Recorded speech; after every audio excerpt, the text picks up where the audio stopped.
62년간 봉인된 숟가락. 여러분은 평생 단 한 번도 사용하지 못한 물건을 가지고 계신가요? 1962년 2월 14일 함경북도 청진의 한 신부가 결혼식 날 받은 선물이 있었습니다. 알루미늄 숟가락 한 벌. 당시 쌀 한 가마니 값이었던 이 귀한 선물을 그녀는 62년 동안 단 한 번도 사용하지 않았습니다. 왜?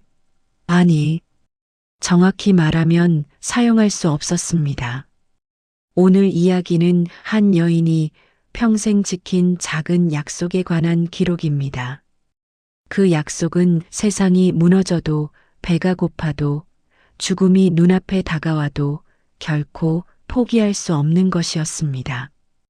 1962년 2월 14일 함경북도 청진시 수남구역 22살 신부 김순희는 그날을 평생 잊을 수 없습니다.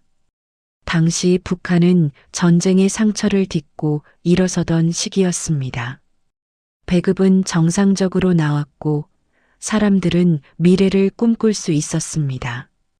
천리마 운동이라는 구호 아래 모두가 열심히 일하면 잘 살 수 있다고 믿던 시절이었죠. 그 시절 청진은 북한 동북부의 중요한 공업도시였습니다. 제강소, 방직공장, 조선소가 있었고 젊은이들은 희망을 품고 일했습니다. 거리에는 웃음소리가 있었고 아이들은 학교에 다녔으며 저녁이면 가족들이 모여 따뜻한 밥을 먹을 수 있었습니다. 순이의 결혼식은 소박했지만 따뜻했습니다. 신랑 박철수는 청진 제강소의 젊은 기술자였고 순이는 방직 공장에서 일하는 성실한 노동자였습니다. 두 사람은 3년 전 공장 체육대회에서 처음 만났습니다. 철수가 달리기에서 1등을 했을 때 순이는 응원석에서 누구보다 크게 박수를 쳤고 철수는 그 박수 소리를 평생 기억했습니다. 철수는 순이에게 처음 말을 걸었을 때를 이렇게 회상했습니다. 동무의 박수 소리가 제일 컸습니다. 그래서 1등 할 수 있었어요. 순이는 얼굴을 붉히며 웃었고 그날부터 두 사람은 공장 식당에서 자주 마주쳤습니다. 3년간의 연애 끝에 두 사람은 결혼을 결심했습니다. 철수는 순이에게 프로포즈할 때 이렇게 말했습니다. 우리 평생 함께 밥 먹고 살아요. 나는 동무와 함께라면 어떤 어려움도 이겨낼 수 있을 것 같아요. 결혼식은 동네 인민반 사무실에서 열렸습니다. 하객은 30명 남짓, 가족, 친척, 그리고 같은 공장 동료들이었습니다. 순이는 어머니가 물려준 분홍색 저고리를 입었습니다. 그 저고리는 순이 어머니가 결혼할 때 입었던 것으로 40년이 넘은 옷이었지만 정성스럽게 손질해서 여전히 아름다웠습니다. 철수는 공장에서 빌린 양복을 입었습니다. 케이크는 없었지만 인민반장이 준비한 옥수수 엿이 있었습니다. 결혼식이 끝나갈 무렵 철수의 어머니가 순이에게 다가왔습니다. 그녀의 손에는 낡은 보자기에 쌓인 무언가 단단한 물건이 들려 있었습니다. 순이야. 어머니의 목소리는 떨렸습니다. 우리 집안 대대로 내려오는 거란다. 이걸 너희 두 사람이 평생 함께 쓰거라. 보자기 안에는 알루미늄 숟가락 한 벌이 들어 있었습니다. 순이가 보자기를 풀자 주변 사람들이 작게 탄성을 질렀습니다. 당시 북한에서 알루미늄 식기는 매우 귀했습니다. 대부분의 가정은 나무 숟가락이나 도자기 숟가락을 썼고 알루미늄 제품은 배급으로만 나왔기에 구하기가 하늘의 별 따기였습니다. 철수의 조부모가 1940년대에 받았던 이 숟가락은 집안의 가장 귀한 물건이었습니다. 일제강점기 말 철수의 할아버지가 공장에서 20년을 일한 공로로 받은 것이라고 했습니다. 그 숟가락은 2번의 전쟁을 견뎌냈고 굶주림의 시기에도 팔리지 않았으며 이제 3번째 세대로 전해지는 순간이었습니다. 순이는 그 무게를 알았습니다. 물질적 무게가 아니라 가족의 신뢰와 축복이라는 무게를요. 어머니, 제가 이런 귀한 걸. 순이의 목소리는 떨렸습니다. 눈시울이 붉어졌습니다. 너는 이제 우리 집 며느리야. 당연히 내 거란다. 우리 철수 아버지와 내가 평생 이 숟가락으로 밥을 먹으며 살았어. 이제 너희 차례란다. 어머니는 순이의 손을 꽉 잡았습니다. 이 숟가락에는 우리 집안의 역사가 담겨 있어. 할아버지 할머니가 함께 쓰셨고 우리 부부가 함께 썼지. 이제 너희가 이어가거라. 평생 함께 밥 먹고 서로 아끼며 살아라. 순이는 그 자리에서 눈물을 흘렸습니다. 기쁨의 눈물이었습니다. 자신이 이 가족의 일원으로 받아들여졌다는 확신의 눈물이었습니다. 그날 밤 순이는 그 숟가락을 깨끗이 닦아 가장 안전한 곳, 이불장 서랍 깊숙한 곳에 소중히 넣어두었습니다. 숟가락을 닦으며 순이는 생각했습니다. 이 숟가락은 그냥 숟가락이 아니야. 이건 우리 부부의 미래고 약속이고 희망이야. 우리 집이 생기면 그때 꺼내 쓰자. 방 2칸짜리 집을 배정받으면 그때 이 숟가락으로 온 가족이 함께 밥을 먹자. 순이는 그렇게 생각했습니다. 하지만 순이는 몰랐습니다.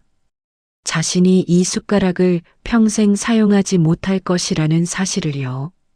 결혼 후 5년, 순이와 철수는 행복했습니다. 비록 좁은 단칸방이었지만 사랑하는 사람과 함께였고 1964년에는 딸 미선이가 태어났습니다. 철수는 성실하게 일했고 공장에서 모범 노동자로 인정받았습니다. 순이는 공장과 육아를 병행하며 알뜰하게 살림을 꾸렸습니다.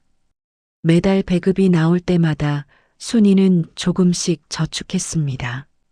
쌀 한 대, 옥수수 한 줌이라도 아껴서 미래를 위해 모았습니다. 언젠가 더 큰 집으로 이사가고 그때 그 숟가락을 꺼내 쓰겠다는 꿈을 위해서였습니다. 일요일 오후면 철수는 미선이를 업고 대동강변을 산책했습니다. 순이는 그런 남편과 딸의 뒷모습을 바라보며 행복을 느꼈습니다. 우리 참 잘 살고 있어. 조금만 더 노력하면 정말 좋은 날이 올 거야. 그들은 여전히 꿈을 꾸고 있었습니다. 조금만 더 모으면 방 2칸짜리 집을 배정받을 수 있을 거야. 그때 그 숟가락을 꺼내서 온 가족이 함께 밥을 먹자. 미선이가 자라서 학교에 가고 우리는 좀 더 여유로워지고 그러다 손주를 보면 그때는 더 행복할 거야. 하지만 1967년 봄, 북한 사회에 이상한 바람이 불기 시작했습니다. 갑산파 숙청. 1967년 김일성은 권력을 공고히 하기 위해 당내 반대파를 대대적으로 숙청하기 시작했습니다. 표면적인 이유는 반당 반혁명 분자 척결이었지만 실상은 충성도를 검증하고 공포 분위기를 조성하는 것이었습니다. 이 시기 수많은 사람들이 이유도 모른 채 사라졌습니다. 어제까지 함께 일하던 동료가 오늘 아침 출근하지 않으면 아무도 그 이유를 묻지 않았습니다.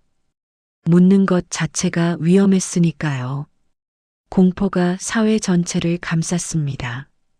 사람들은 서로를 의심하기 시작했습니다. 이웃도 동료도 심지어 가족조차 믿을 수 없는 시대가 왔습니다. 1967년 6월 17일 새벽 4시 순이의 집 문을 누군가 세차게 두드렸습니다. 박철수 동무, 문 열어라. 보이부였습니다. 철수는 아무것도 모른 채 끌려갔습니다. 순이는 옷도 제대로 갈아입히지 못한 채 남편이 트럭에 실려가는 모습을 멍하니 바라볼 수밖에 없었습니다. 동무, 동무. 순이는 소리쳤습니다. 하지만 철수는 돌아보지 못했습니다. 보이부 요원이 그의 머리를 억지로 숙이고 있었으니까요. 3살배기 딸 미선이는 엄마 치마폭을 붙잡고 울었습니다. 아빠, 아빠는요? 순이는 대답할 수 없었습니다. 무슨 일이 일어난 건지, 남편이 왜 끌려간 건지, 언제 돌아올 건지 아무것도 알 수 없었습니다. 그날 아침 순이는 처음으로 서랍을 열고 그 숟가락을 바라봤습니다. 함께 쓰려고 아껴뒀던 그 숟가락. 이제 그 약속은 어떻게 되는 걸까요?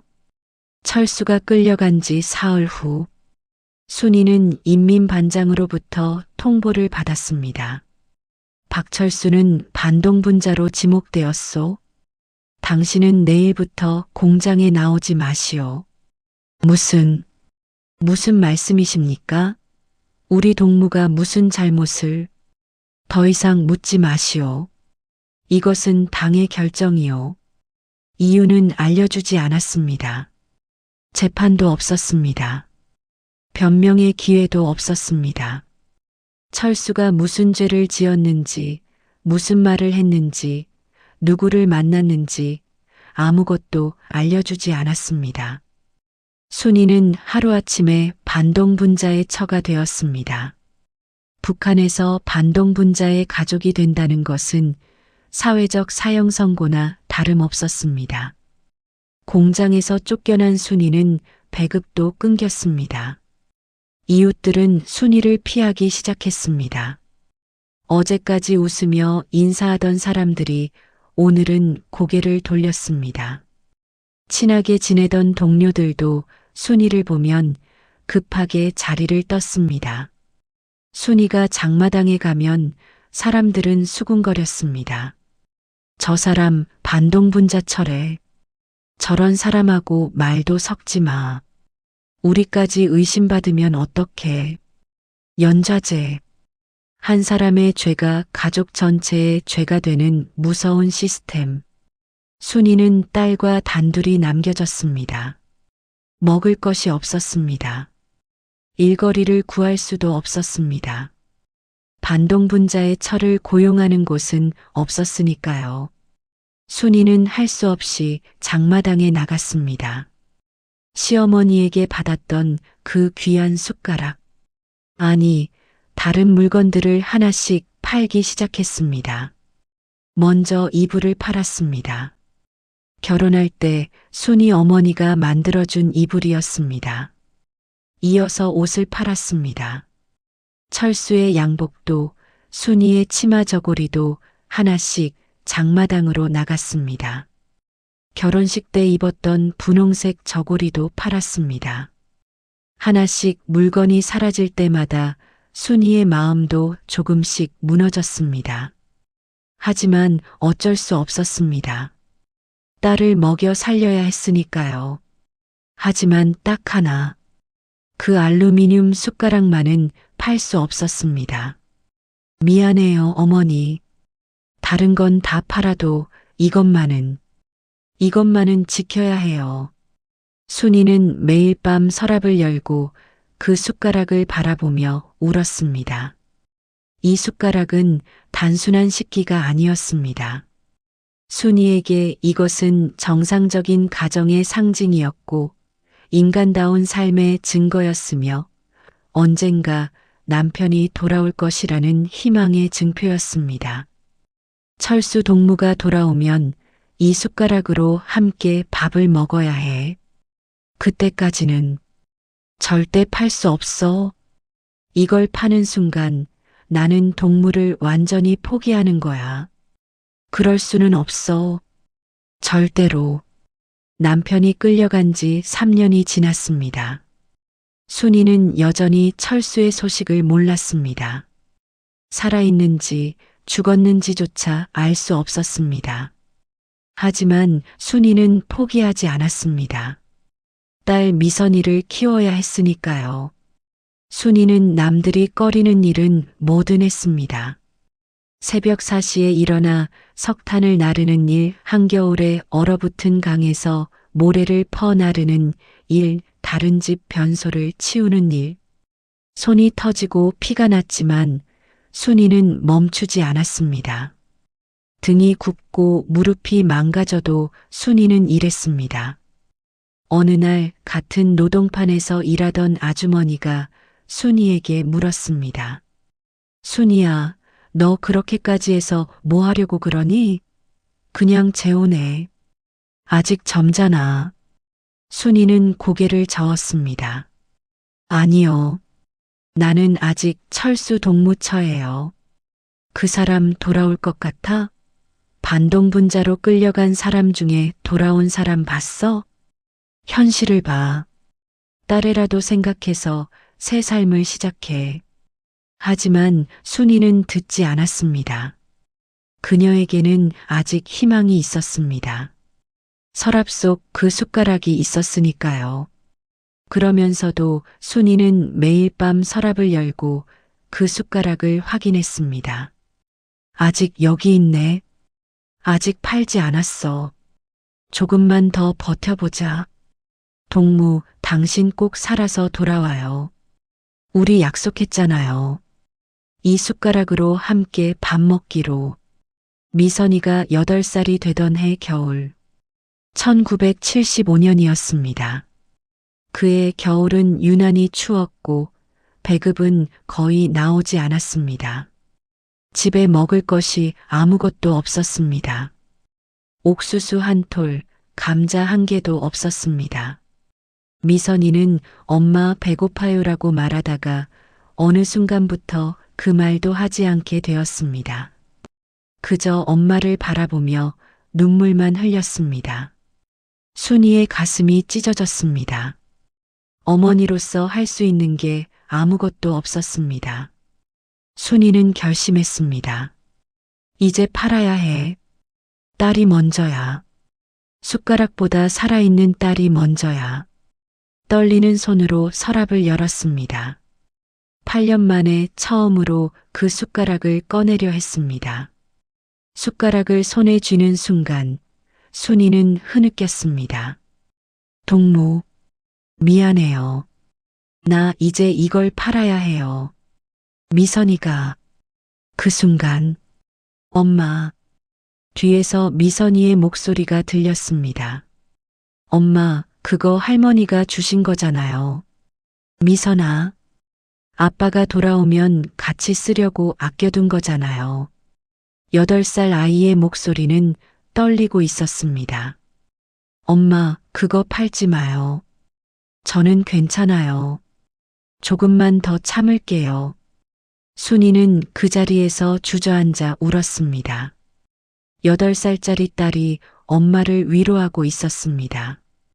결국 순이는 그 숟가락을 팔지 못했습니다. 대신 자신의 머리카락을 잘라 팔았습니다. 당시 북한에서는 여자들의 긴 머리카락이 가발 재료로 쓰여 돈이 되었습니다. 순이는 30년 넘게 기른 머리카락을 잘라 팔아 옥수수 3kg을 샀습니다. 그날 밤 미선이와 함께 옥수수죽을 먹으며 순이는 생각했습니다. 머리카락은 다시 자라지만 그 숟가락은 다시 구할 수 없어. 나는 아직 포기할 수 없어.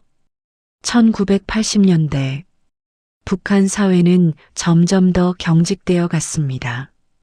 배급은 불규칙해졌고 사람들의 표정에서 미소가 사라졌습니다. 순이는 50대가 되었습니다. 미선이는 20살이 되었습니다. 철수가 끌려간 지 15년이 넘었지만 순이는 여전히 그를 기다렸습니다. 1982년 어느 겨울날 인민반장이 찾아왔습니다. 박철수 동무의 처, 김순이 동무.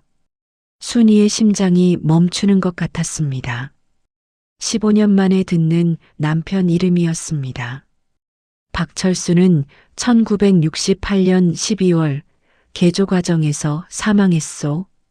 순이는 아무 말도 할 수 없었습니다.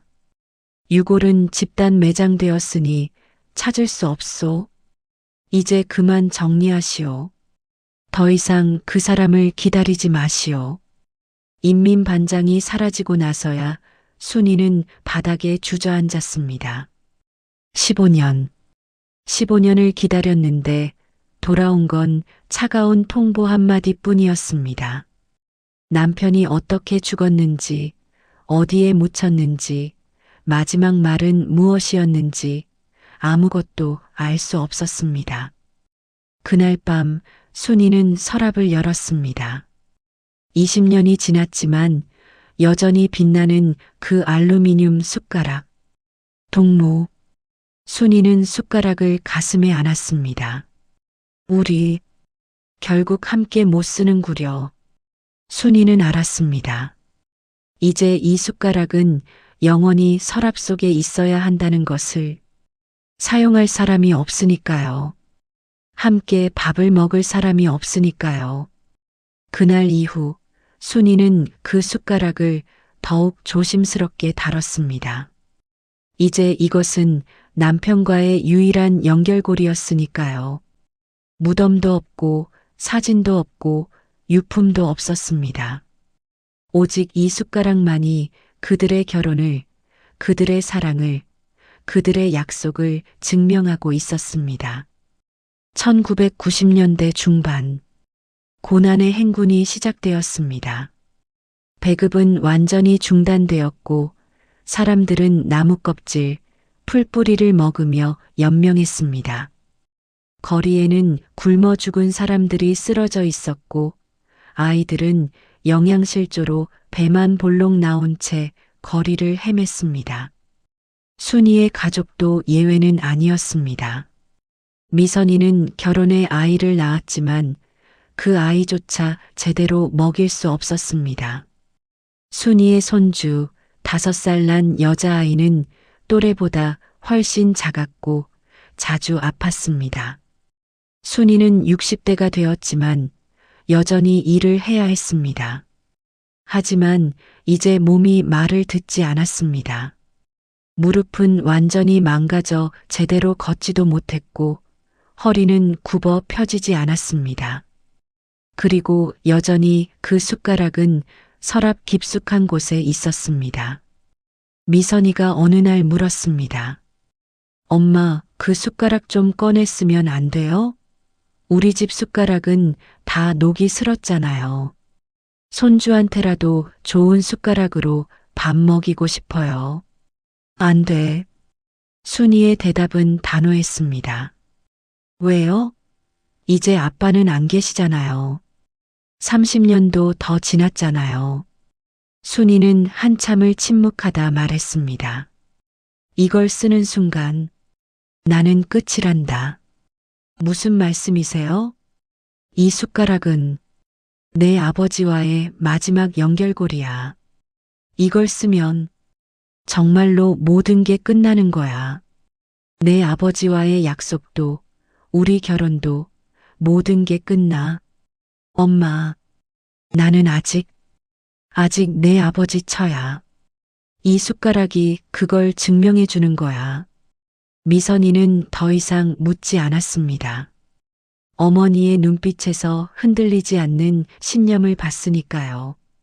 2015년 겨울, 미선이는 결심했습니다. 더 이상 북한에서는 살 수 없다고. 그녀는 어머니 순이를 설득했습니다. 엄마, 같이 가요. 여기선 우리 미래가 없어요.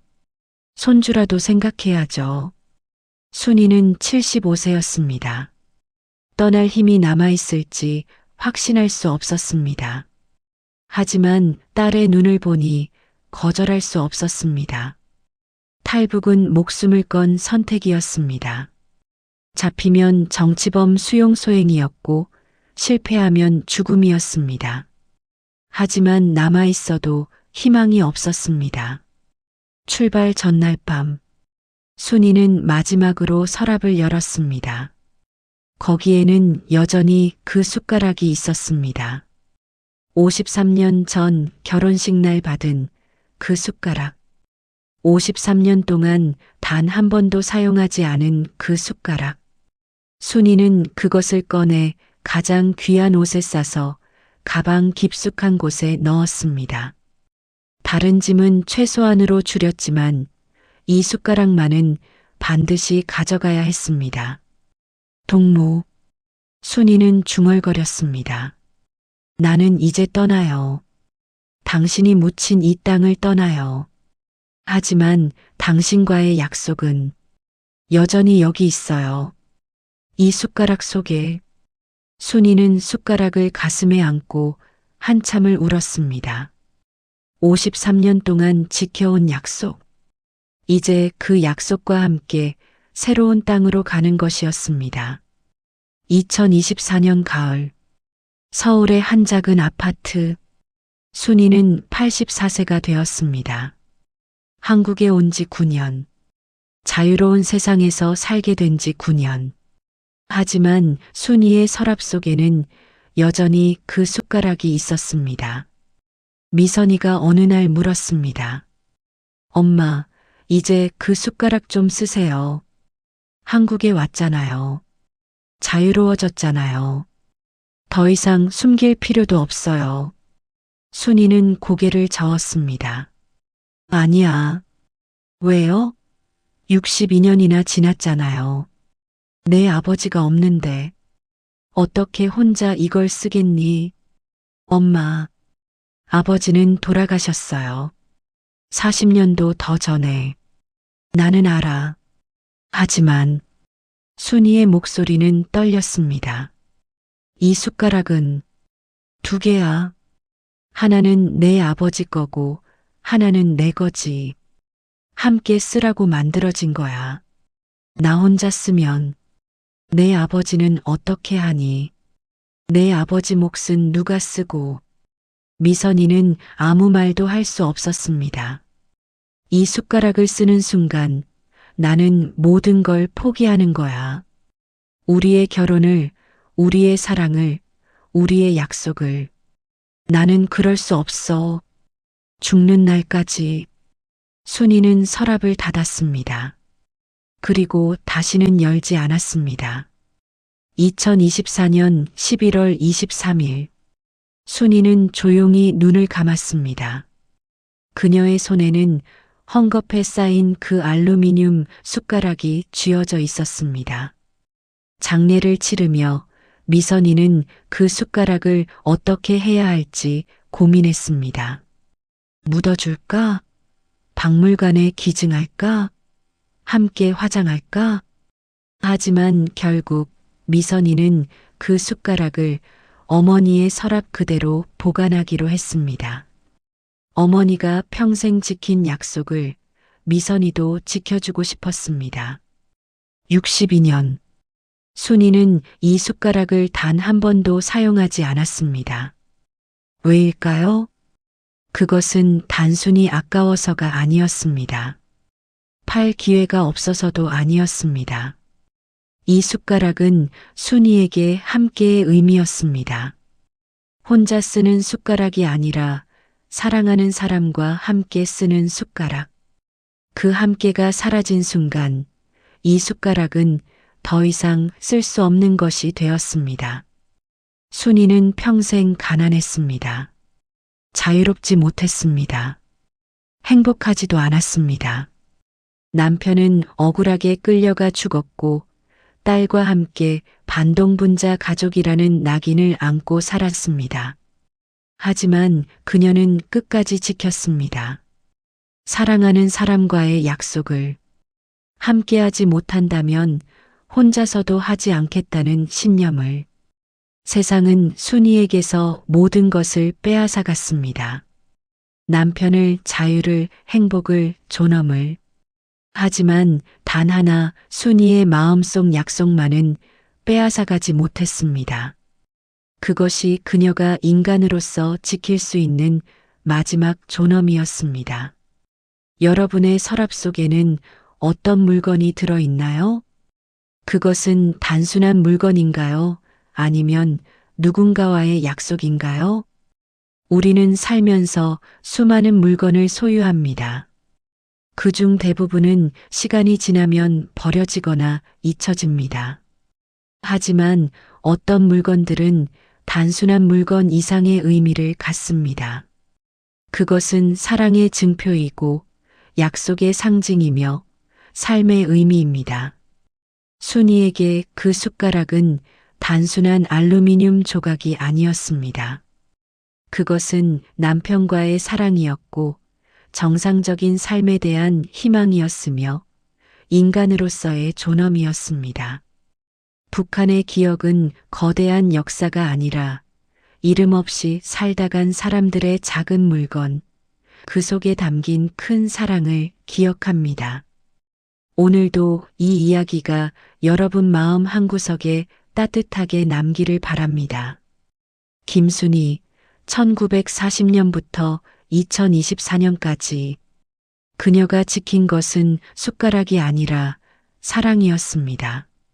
그리고 그 사랑은 62년이 지난 지금도 서랍 속 작은 숟가락 안에 여전히 빛나고 있습니다.